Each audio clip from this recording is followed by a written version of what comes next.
सभी विद्यार्थियों का पुनः आपके अपने इस YouTube चैनल में स्वागत है। सरयू जो हिंदी साहित्य की पाठ्य पुस्तक है कक्षा 12 में, वहाँ हम दूसरा पाठ पढ़ रहे थे। दूसरे पाठ के अति लघुत्रात्मक जो प्रश्न हैं उनका टेस्ट हमने लिया था। उसी टेस्ट के यहाँ उत्तर में लेकर के आया हूँ। आप अपने जो उत्तर हैं उनकी जांच मेरे उत्तरों से कर लें और अपना मूल्यांकन कर लें। यदि आप हमारे इस YouTube चैनल पर नए आए हैं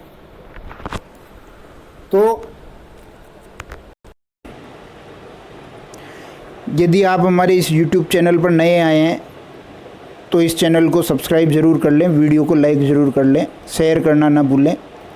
देखते हैं पहला प्रश्न क्या था। श्री रामचरितमानस के रचयिता कौन है? पहला प्रश्न है, श्री रामचरितमानस के रचयिता कौन है? आप सब जानते हैं श्री रामचरितमानस के रचयिता तुलसीदास जी हैं। कौन है? तुलसीदास जी श्री रामचरितमानस के रचयिता हैं। फिर देखिए दूसरा प्रश्न, कवि ने श्री राम और रावण में किस प्रकार का अंतर बताया? बहुत इम्पोर्टेंट प्रश्न है। कवि ने राम को तो सूर्य बताया। क्या बताया? सूर्य। और रावण को बताया जुगनू, जो थोड़ी देर के लिए चमकता है, जबकि सूर्य शाश्वत है, वह निरंतर चमकने वाला है, वह तेजस्वी है, जबकि रावण जुगनू है।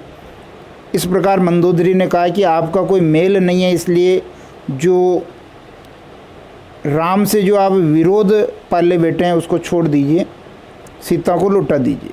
तीसरा प्रश्न देखिए,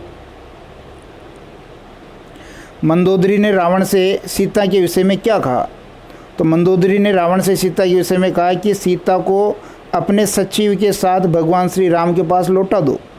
जब तक नहीं लौटाओगे तब तक जो है आपका कल्याण संभव नहीं है। इस प्रकार का भाव जो है मंदोदरी ने व्यक्त किया था। चौथा प्रश्न देखेंगे। चौथा प्रश्न है, मंदोदरी के अनुसार राम के बाण का प्रभाव कौन जानता था? तो राम के बाणों का प्रभाव मारीच जानता था। आपको पता है कि पद आया है कि बाण प्रताप जान मारीचा, यानी मारीच जानता था। फिर आगे देखिए पांचवा प्रश्न कह रहा है, मंदोदरी की रावण को सीख अंश तुलसीदास के किस ग्रंथ से संकलित है? तो ये रामचरितमानस से संकलित है। दो कांड इसमें आपके लगा रखे हैं, एक तो सुंदरकांड लगा रखा है और एक लंका कांड लगा रखा है। दोनों का अंश आपके यहाँ संकलित है। मंदोदरी रावण को समझा रही है कि प्रभु श्री राम से वैर विरोध दुश्मनी शत्रुता ठीक नहीं है, उनकी शरण में चले जाइए, सीता को लौटा दीजिए।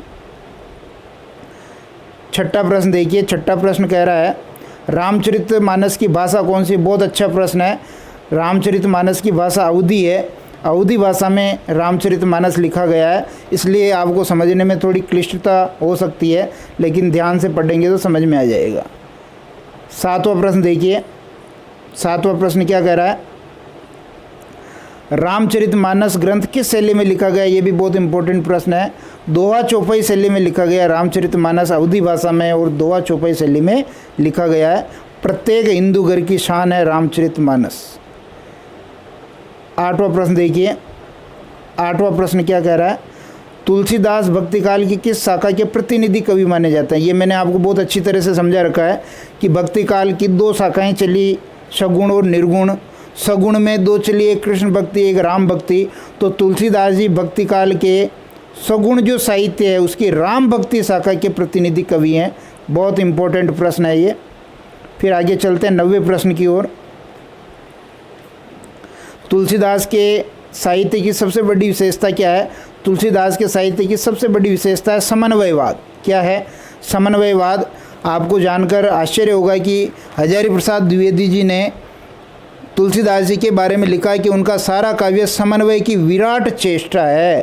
तो बहुत बहुत इम्पोर्टेंट है ये। तुलसी की भक्ति की, तुलसी के साहित्य की सबसे बड़ी विशेषता है कि उन्होंने समन्वय किया है, चाहे वो गारहस्थ्य और वैराग्य का हो, भक्ति और ज्ञान का हो, भाषा और संस्कृति का हो, निर्गुण और सगुण का हो, पुराण और काव्य का हो, भावावेग और अनासक्त का हो, इन सब का जो है समन्वय इन्होंने अपने ग्रंथ में किया है। चलते हैं नेक्स्ट क्वेश्चन की ओर।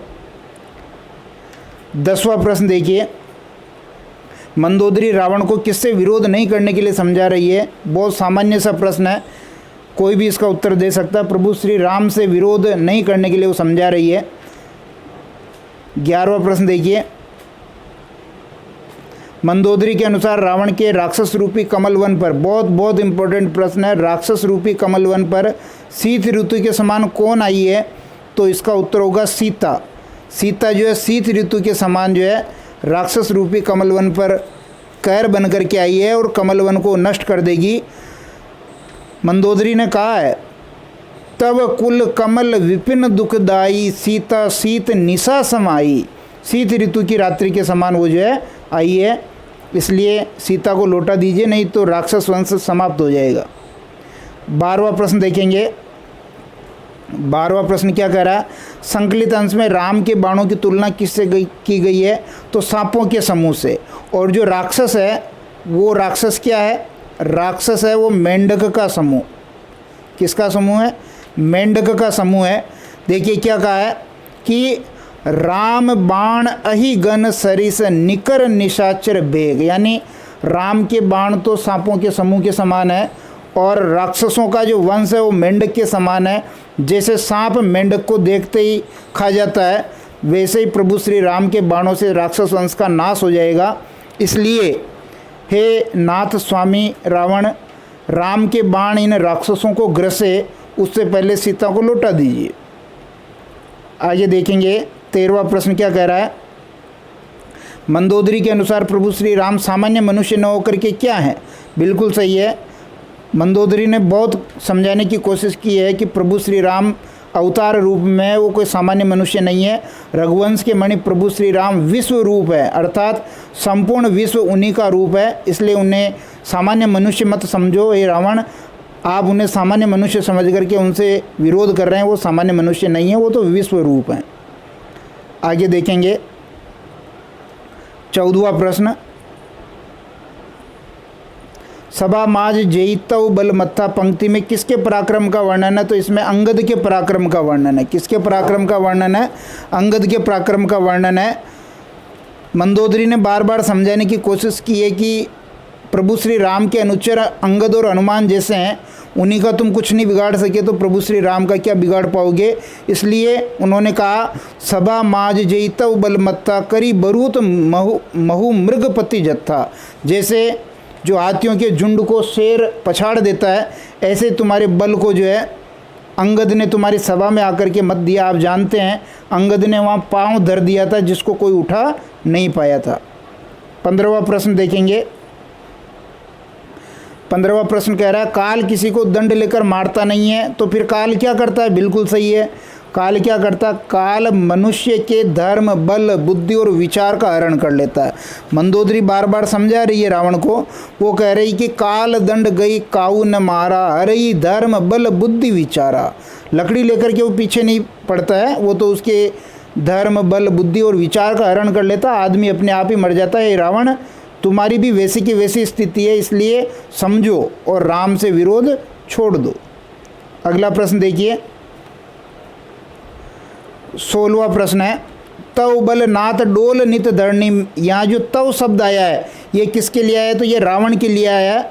रावण के भूतकाल और वर्तमान काल की तुलना कर रही है मंदोदरी, और वो कह रही कि हे रावण, तुम क्या थे और क्या हो गए हो? तुम्हारे बल से ये धरती डोलती थी और आज तुम यहाँ लाचार, बेबस और घायल अवस्था में इस धरती पर पड़े हो। अगर तुम राम की शरण में चले जाते तो तुम्हारी ये गति नहीं होती है, इसलिए ये रावण के लिए आया है। फिर अगला प्रश्न देखिए 17वां कह रहा है कि भारतीय जीवन मूल्यों का समाजशास्त्र किसे कहा जाता है, अर्थात कौन से ग्रंथ को कहा जाता है? तो रामचरितमानस को कहा जाता है। बिल्कुल सही है। प्रत्येक हिंदू घर के शान के रूप में रामचरितमानस को देखा जाता है और एक आदर्श ग्रंथ है। यदि आप आदर्श पति, आदर्श पत्नी, आदर्श पिता, आदर्श भाई, आदर्श प्रजा, आदर्श सेवक, ये सब अगर आप देखना चाहेंगे तो आपको केवल रामचरितमानस में ही मिलेगा। अंतिम प्रश्न देखिए, 18वां प्रश्न कह रहा है, मंदोदरी का सुहाग कैसे अचल रहेगा, अर्थात कैसे उजड़ेगा नहीं? तो मंदोदरी कह रही है, जब रावण सीता को लौटाकर राम के चरणों की वंदना करेंगे, अर्थात राम की शरण में चले जाएंगे, उनके पैरों में गिर जाएंगे, उनके पैरों से प्रेम करेंगे, तो निश्चित रूप से जो है मेरा सुहाग बच जाएगा। बाकी राम के हाथों रावण मारा जाएगा और रावण मेरा पति है, मेरा सुहाग उजड़ जाएगा। इसलिए हे रावण, तुम्हारे लिए तुम नहीं सोच रहे हो, कम से कम मेरे लिए तो सोचो, मेरा सुहाग बच जाएगा। इस प्रकार ये 18 प्रश्नों के जो उत्तर हैं वो हमने देने की कोशिश की है।